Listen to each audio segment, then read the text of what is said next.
had a busy semester, and Yes. I got the chance to hang out with you and a bunch of students, like maybe a month ago, probably not even a month ago. Yeah, Octoberish. Yeah, and one of the things I liked about you is not just how busy that you keep and all the cool programs that you're doing, but how sort of bought in you are on the Norwich philosophy, Hmm. the Alden Partridge stuff, and what we've been doing for 200 years. Did you have that feeling before you showed up at the school, or did that come later? How did that happen? I mean, it actually happened because of the Hasselbacks, who, George is what, class of 97, I think. I think Uh, so, 96 or 7. Yeah. yeah, so Carmen was our office manager for a bit, and um, Carmen experienced a couple comments of, when you have like a Reggie Ball or other things, faculty would say, well, why on earth would I go to that? And I'm like, well, and then me, I'm like, I've never been invited. It sounds cool. And so, at homecoming, George was, yeah, one of George's big homecomings. They invited me out to Pennsylvania, and I met a lot of their friends. And then they've just been kind of including me in, various events and, going to, parades and march downs and games. And I think, as faculty, we think we're always insanely busy, and we are, but there is this whole really beautiful, special side of Norwich that I don't know that I needed permission, but I needed someone like George to say, it's okay that faculty are here. And so I think I really have to give him a lot of credit. More like being part of the community, not just sort of commuting into the job every day and then going home. I wish more would do that. And maybe it's about inviting them. Like I, like you said, like yeah, somebody extending the invitation makes a difference. yeah. I mean, when you're, the only faculty at a thing, you do kind of feel a little bit weird sometimes, but you quickly get over that because it is a community and everyone's super welcoming. And yeah, I think it's just definitely changed my perspective at working at Norwich. It's not just a job, right? Like I think for those of us who understand the philosophy, understand that we're not just going in, teaching, and going home. It becomes a lot more of what I do. Well, I didn't send you an agenda in advance, so you can punt on any of this, but I don't think you will. But Yeah. so it's Thanksgiving. I'll start what I'm thankful for. I'm Okay. thankful that 2024 is coming to a close. Yeah. Not the best year ever. I'm looking forward to turning the page and seeing whatever 2025 brings. But one of the things across the country that's challenging, not just academia, but probably especially academia, is tough conversations. Yeah. People with completely different views looking at the exact same thing. It's a weird thing that, like, you and I are, I'm older than you are, but Mhm. when we were younger, it wasn't this sort of divided. There was a little bit more middle ground that you could dance in. It Mhm. doesn't seem like that exists anymore. How do you handle that in the classroom when these topics come up? I mean, that's a great question. When I started at Norwich, part of my research involved interviewing lawyers who defended or prosecuted serial killers.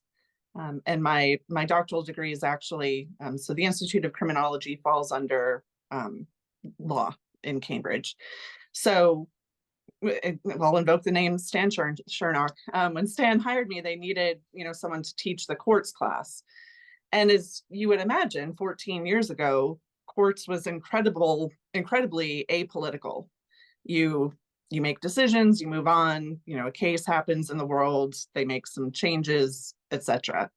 Um, obviously when President Trump stepped into power and there were some drastic moves, shall we say, made about Supreme Court nominations, that was not Mm-hmm. normal. We had never had, someone sit on a candidate, Merrick Garland, until the next president came in. So my job in talking with students is, I'm not political. I don't express which party I vote for. I don't do any of that in the classroom. But my job is to point out, like, okay, this is not normal. We have never had to go to the nuclear option to, select a next Supreme Court justice. And that's where I realized with teaching, it was starting classes that traditionally were, by the book, completely normal. There started to become some unusual elements, shall we say, in teaching them. I can remember, I mean, look, I was looking back at Supreme Court justices and the number of votes that they got to pass. And it Mhm. was like, Ruth Bader Ginsburg, 97-3, Yeah. Kagan, Roberts. I mean, Yeah, it was ridiculous how overwhelmingly these people would get passed. That definitely has changed some things. What absolutely. um what steps do you take? Because I'm going to try to use this for Thanksgiving dinner as well, to have the discussions without sort of chilling certain opinions. There's a real delicate line there, isn't there? Yeah, I mean, you stick to the facts, really. Um, that's the easiest way to, people are going to be very entrenched in their opinions, and that's fine. But if you can provide some facts or some information to kind of back up where you're coming from, they may not have to agree with you, but they're coming at you totally from opinion. So sometimes I think, and that can kind of help to neutralize some tensions and some other things, because I think people become most heated when it's opinion versus opinion.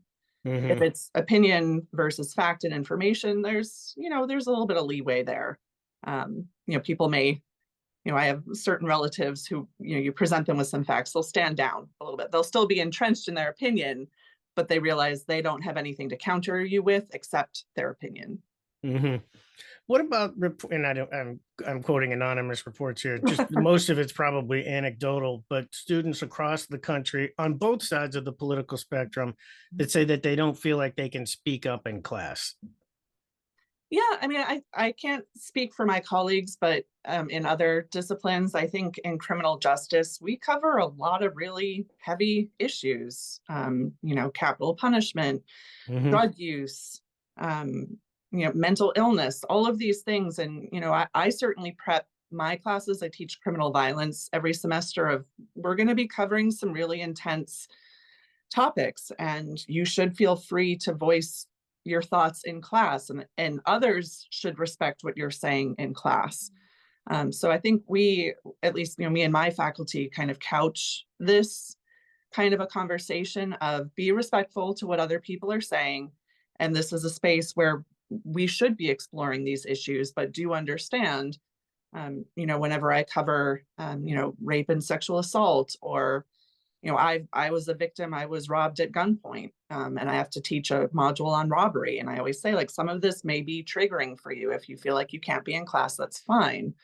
But for those of us who are in class talking about these issues, and know, even, gosh, it's like 16 years later, robbery I cover in a day because it is still a very sensitive topic for me. But I think we're respectful also of students and their experiences, and making sure that they feel comfortable in those spaces, voicing what they want to share. I haven't taught a college level class in years, but when I did, it was usually like they'd hire adjuncts for Mhm. like general history surveys and stuff like that. And I would just do one big trigger warning on day one. Mhm. Just say, we're talking about history. There's going to be stuff in here you don't like. There's violence, there's conquest, there's great things, there's bad things. Just be prepared for it. This is college. You should be able to handle a conversation about all these things. Yeah, for sure. Hmm. The last time you were on, you mentioned the murder matrix a little bit, but I Yes. think we're now there's light at the end of the tunnel for your project. For those who didn't or haven't listened to that, I'll put the link down in the show notes so they can go back and listen to your first episode when you came. Yeah. What is the project about, and where are you at with it these days? Okay. So I am working with Nuari, which we all know is the research branch of Norwich University. About 2 years ago, they got a grant and were funding faculty projects. The initial idea was to bring AI into my criminal violence class. So there's lots of kind of big data out in the world, but AI can do what a human can do in a fraction of a moment. My analyst that I've been working with, Rachel Sickler, at one point 2 years ago said to me, why isn't there one place you can go to that has any serial murder information you could possibly want, like a one-stop shop? And so my data I used to write a book 2 years ago. I created it roughly 20 years ago But I haven't made it publicly available, even though people have asked, because it's still kind of a work in process. There we go. So she took a look at it. I also know Mike Ammett, who's a professor emeritus down at Radford, has data, but it's kind of like a PDF case study approach. And so we reached out to him, asked if he would share his data. His is in Excel, so a little bit clunkier. And for the past 2 years, Rachel has been working to combine his data set with mine. So Mike is serving as an advisor, but this is a Norwich Newari project. So what that means is within, hopefully by the end of the year, it's called the Murder Matrix. You can go to www.murdermatrix.com. There is a landing page, so it's still kind of working, cleaning up all of the different data. But the point is, long story short, this is the most comprehensive database on any serial murder information you could ever possibly want to know. I've insisted with our friends at Newari that if you're a researcher, it's free. So I imagine me 20 years ago, starting day one, case one, has taken me 20 years to build this data set of, hundreds and hundreds of serial killers. But with the combination of Mike Ammett's data, who he looked at some different things that I didn't include, we're basically gifting the research community with a clean, accurate data set on serial murder. And my hope is that people will take this data. So I've asked questions that my mentors didn't ask. I'm sure there's questions I'm not asking that I should be asking. So I'll side note, and I can circle back to this, but we have a new Board of Fellows member, James Aird, who's a political science grad. His dad, Bill Aird, oversees something called the Blood Project. So it's, Harvard Medical affiliated, does all the hard sciencey stuff, but they also do some cultural, historical elements. I just did their podcast, I think comes out in January. So you may get the jump on the Murder Matrix, Randy. But the idea is I've never coded in my data set, for lack of a better word, blood manipulation, right? So we know the Manson family used to write in blood on the wall. There's other cases, Vaughn Orrin Greenwood, who would kill his victims and put cups of blood around them. So I'm kind of calling this blood manipulation. With my data set, you could go in and create a new variable and code for that, or you could analyze the data that I already have. So I think it's really exciting. This is something I never thought I would share with the world. It's my research that I've been pulling together, but knowing that Rachel said it's clean and it's accurate, those were kind of the sticky points of, do I make this available?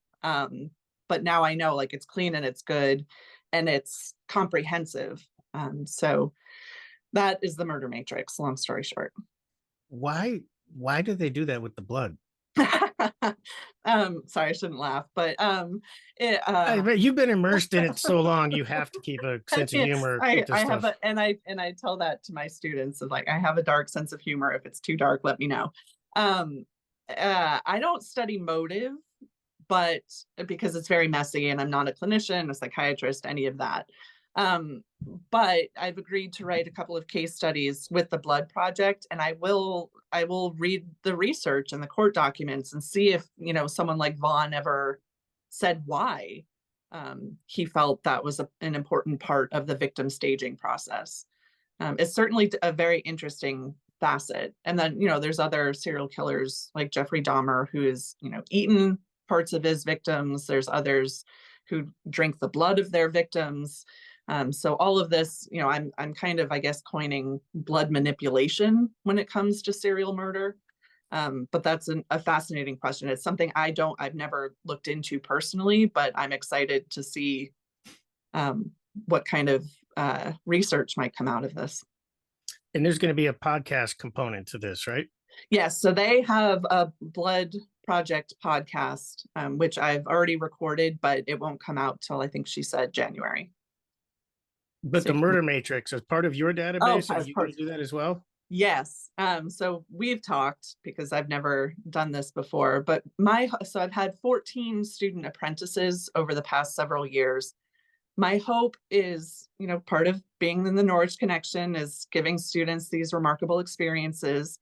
Some of them obviously have gone on and graduated, so I'm hoping they'll be willing to sit down with me. But to talk about what it's like to do research at Norwich, to work on this project, and then eventually, because it's about serial murder, expanding it to my colleagues in the field, other people who might just have a random interest in serial murder. But that will be, the premise is at first talking with our students and getting their perspectives, and then building it out to, others, experts, or, other people who run serial murder podcasts. Like, I'd love to talk to them on my project. So, I think you just touched on it. You said the random, crossover of people who are just interested in it. mhm. We are at peak interest in this stuff. Perhaps not peak, but I mean, true crime stuff. There's a ton of podcasts and stuff. You see a lot of crossover with non-academics who would Mhm. probably want access to this database and the podcast, right? Yeah. I mean, well, and that was one of the first questions I asked you was, do I have something here? Because it feels like, we are kind of saturated with true crime. But I do think, there's, to my knowledge, no one of my age really who's doing serial murder research and mass murder for that matter, the way that I'm doing it. And I think so part of what makes my research different, and I think I talked about this on your last podcast, but I use higher level statistics. So the easiest way to describe that is, not only do I use higher level statistics, but I look at what happens after these offenders are caught. So whether you're committing serial or mass murder, as a woman, you're roughly 70 to 80% less likely to be sentenced to death in a state that has death or life imprisonment compared to a man who is also committing multiple murders. Hmm. So that's how my research is different from my mentors. But there's a lot to kind of unpack there about what this means for the criminal justice system, how we view women, not only here in America, because this applies internationally. But that's multiple podcast episodes kind of right there, is just kind of thinking through some of these different elements, not just the actual crimes themselves and the incident and all that kind of stuff, but also certainly some different levels that I feel like aren't currently talked about in the avenue of people talking about true crime and serial murders. What happens after they're caught? You referenced Manson a couple of minutes ago, and Mhm. my question is, with all of this coverage of these famous, or celebrated cases, I don't know how best to refer to them. Yeah. Once Upon a Time in Hollywood kind of Mhm. glamorizes the Manson thing a little bit. The Jeffrey Dahmer stuff too had some criticism from folks who were saying, listen, this guy was a monster, which I know is Yeah. not an academic term, but are we desensitizing people to how bad some of this stuff is? Do you see much of that? Yeah, I mean, this is something that I've kind of fought against my whole career also, is to make serial murder not so sensationalized, to stop having what I'll call anniversaries of, when Ted Bundy was killed, by the state of Florida. Every couple of years, I guess the Guardian newspaper just reported that they found some old phone calls from Manson in prison, where he admitted to additional murders in Mexico. And now there's going to be a whole, series on like just those phone calls. And so I think, the entertainment industry, certainly documentarians and others, keep trotting over the same serial killers. And, many of them are dead now, but we have this kind of, like I mentioned, anniversary reporting, which is super frustrating. My hope is that with the murder matrix, there's hundreds of cases that we've never even heard of. And that's not the point, is not to sensationalize them, but to better understand these different types of cases. So, the tradition or the standard is the single solo white male. Well, my research also looks at females and teen killers consistently across, offending patterns, convictions, sentencing. And I think there's a lot to be learned about understanding all of these different types without elevating them to the level of celebrity. Elevating them to the level of celebrity evokes an image in my head of Sarnoff, the Yeah, Boston bomber, when they absolutely. put him on the cover of Rolling Stone, striking a Jim Morrison-esque pose, and that went over like a lead balloon. I know in the Massachusetts area, they took him off the shelves. Big backlash on that. And now today, when we have an active shooter, most responsible news outlets won't even say their name anymore. Yeah, and that's come over a long period of time where researchers, families of victims, certainly have been advocating for a change in how mass murderers are reported in the news, to keep the focus on the victims, to not sensationalize those mass shooters, because there is, a potential contagion effect where someone else sees this person getting their 15 minutes of fame. And the research is not entirely clear, but we do sometimes see a blip, an increase in other mass shootings because of the coverage of a particular mass shooting. So I know that is an important message of definitely trying not to glamorize, especially these mass shooters, the way they did with Tsarnaev. And I think it was really telling to see how much backlash they got. But it took also something like that for people to realize, whoa, that's not how we should be covering these. In fact, we should be doing the exact opposite. So it'll be free for researchers. What Mhm. about just crime junkies who want to dig into it or listen to the podcast? Will they both be paywalled? Have you figured that out? So this is the Nuari folks, but my understanding is in order to kind of maintain the website, some other things, it'll be a nominal fee, like a Netflix. So monthly, but we'll be updating it monthly. So if you download it 1 month and you use that data, you would have to, determine how many months you want the data for. But you get the clean, accurate data, but know that we behind the scenes will always be updating different cases, different elements that we find every month. Are you going to do podcast episodes monthly or weekly? Oh gosh. All right. So That's a that, tough one. I remember we talked about that one on our phone call like a month or so ago. That's a yeah. because weekly is a bigger task than I think people think. Yeah. So phase one, get the website up and running. I want to have a blog component. So like this is where I might talk about the Charles Manson, the new phone calls, just to address that's in the news. The podcast is probably going to take a little bit more time. And we had talked about, banking some episodes. So Mm-hmm. usually summertime is when I get time for my research. It probably the podcast part of the website wouldn't come out till summertime. Shifting gears to the Menendez brothers. Oh dear. Yes. Yeah. What do you think? All Should right. they So be that's resentenced? so it's technically, according to my definition, mass murder, which is 2 or more. Other researchers insist it has to be 4 or more to count as mass murder. Um, I know obviously I have a lot of friends in criminal justice and law and other things. I mean, they admitted to doing it. We know they Mm-hmm. did it. There were, some issues in understanding mitigating factors. Um, so essentially, I think I'm not a lawyer, so I'm not going to speak to that, but I think a re-review of the case is certainly worthwhile now that we understand a lot more about, not only childhood abuse, but domestic abuse. Lots of other cases are being re-reviewed in light of new evidence, including shaken baby syndrome. There was a guy who I think he was actually executed down in Texas.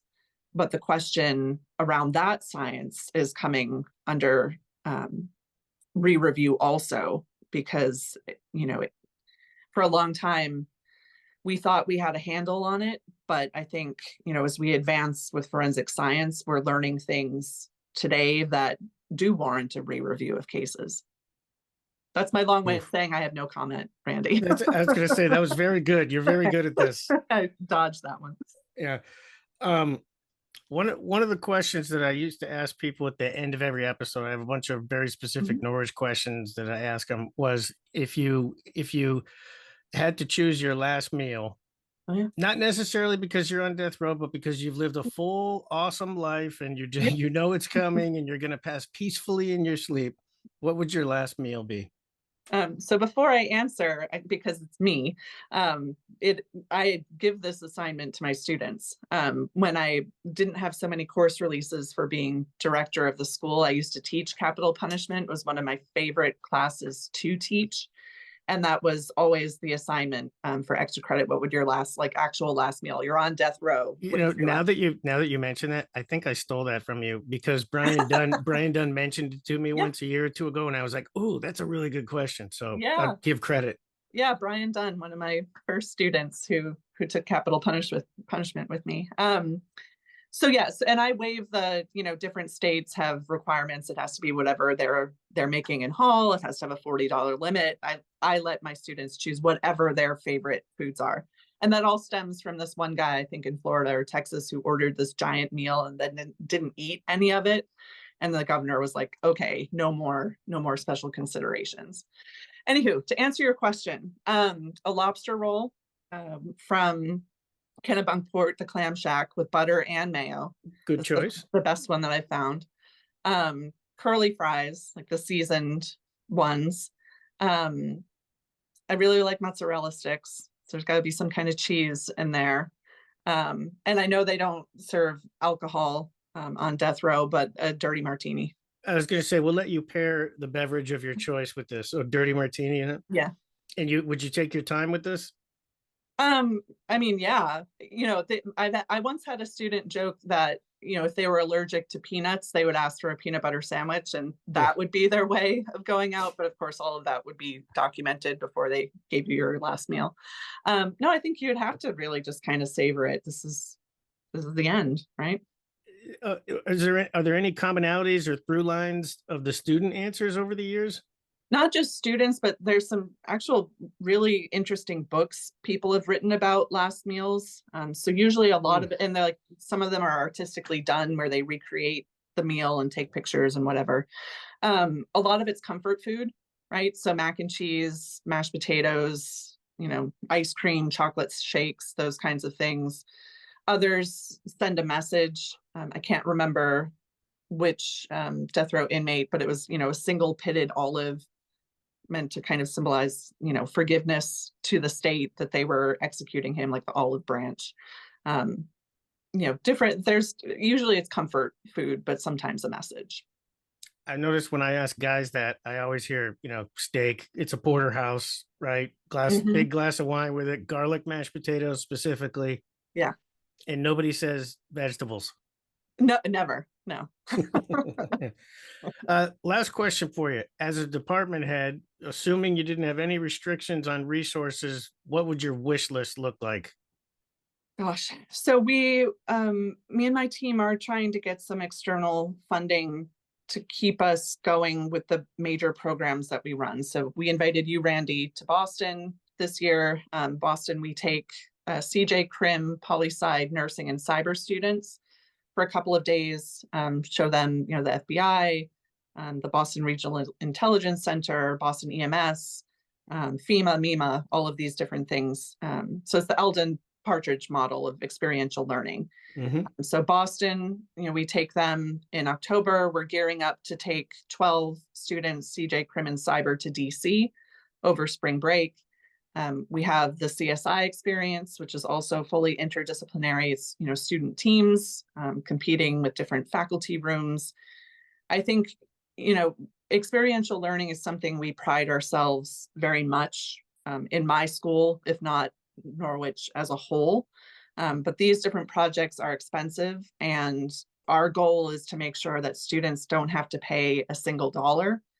Um, with academic funding and grant funding and all of these things, it becomes very, very difficult. But that would be my wish list, is for all of our programs to be just sorry, hi Norwich, like, a budget line, Hmm. where they're covered every single year and we don't have to go around to the deans and the provost's office and the Office of Academic Research and the leadership academies and cobble together something that we know works, and that, our students, they get to experience things that average, not only, not only average students don't get to experience because they're Norwich, we have Norwich alum at every single one of these agencies, opening the doors and talking to them honestly what it's like to work for the FBI, what it's like to work for a joint terrorism center. Um, but they're also building connections to, Hmm. these are their potential future employers or their places of business. And I do think, circling back to what we had talked about, what makes Norwich so special is, I know I could call up any one of you guys, any alum, and say, I have a student who's really curious what it's like to work for, something local like Barry PD or, one of those three-letter agencies, and you would call them within that day. Hmm.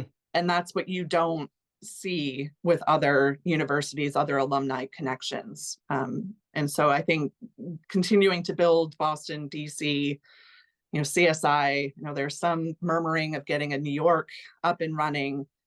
These are hugely informative for students, not only understanding what it's like to be part of Norwich, but they're going to be our future ambassadors when we, years out, going to be calling them up, at FBI and saying, hey, remember when we took you as a student? Well, this is the next cohort. Are you available to meet with them? And I think that's the secret ingredient of Norwich, is all of these different connections.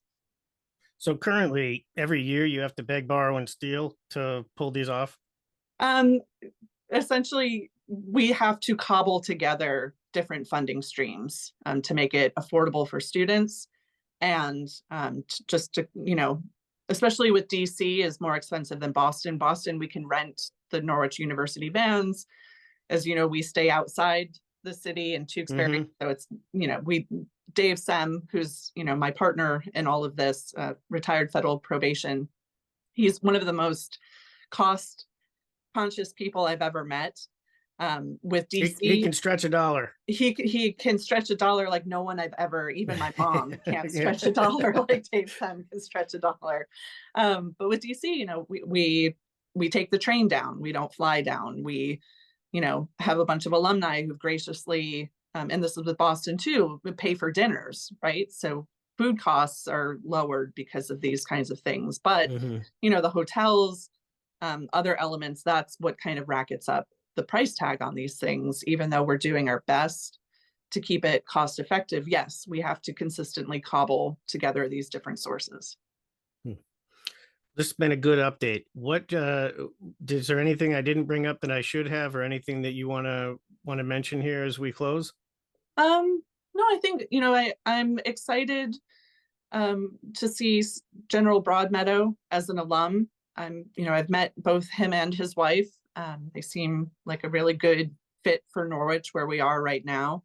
I've had several conversations with Brian Doyle, talking about DC and Boston and some of these other things. And, Hmm. I think it's, yeah, we're going through a time of transition, but we're really excited for them to see what we're doing, what we know we've been doing, but to share with, these pretty well-known alums, for lack of a better word, and even you, pulling you into Boston. We want you to see what we're doing in our programs today and how it's the same, and it's the same values, but we're doing things different today.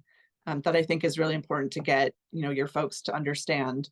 Um, it's the model works. Alden Partridge had this remarkable idea, but it's, we've created a version today that still includes experiential learning, but he never would have imagined maybe Hmm. taking a group of students to DC or Boston. Um, but I think for me, the key is also interdisciplinarity. So we're not just taking CJ and Crim students. We're taking nursing and cyber, because you're never going to be alone at that table with just one discipline. And I think that to me has been hugely important in stepping in as director, is reaching out to other departments that we don't normally get a chance to work with. Just one quick note on Alden. If he was taking students to DC or Boston, he would make them walk. Yeah, absolutely. Well, Absolutely. I look forward to the launch of Murder Matrix, and I'll put the link to your website down in the show notes. And I look forward to the podcast too. That will go in my feed quickly. Yes, and I may have more questions for you, Randy, about that. It seems like quite an endeavor, but Anytime. awesome. Right. I appreciate your time. Have a safe trip down to Massachusetts later today. All right, and happy Thanksgiving. To you as well. Talk All right. soon. Bye, Randy. Bye bye.